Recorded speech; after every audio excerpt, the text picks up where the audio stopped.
खातून से पूछा कि क्या आपको मर्दों के बराबर हकूक मिलने चाहिए, तो उसने एक हैरान कुन जवाब दिया। उसने कहा कि मुझे बराबर के हकूक नहीं चाहिए।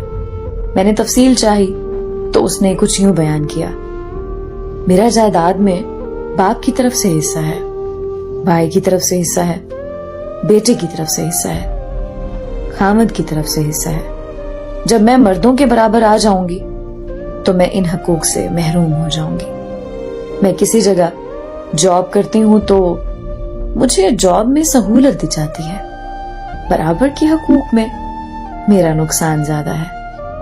बैंक, अस्पताल, मार्केट, हर जगह लेडीज फर्स्ट के असूल पर मुझे रिलीफ मिल जाता है।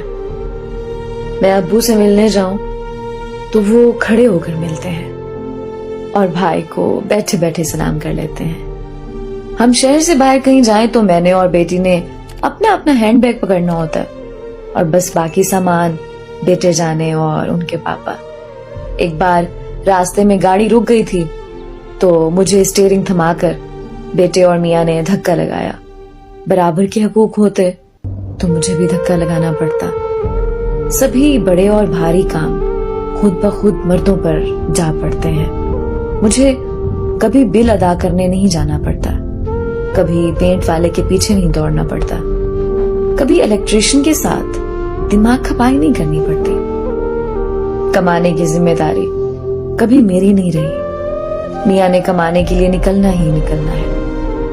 मैं कभी भी कह दूं आज कुछ नहीं पकाया, गर्मी लग रही थी या मूड नहीं था, तो बाजार से खाना आ जाता है। कोई जबरदस्ती नहीं है, लेकिन उनको काम से छुट्टी नहीं है।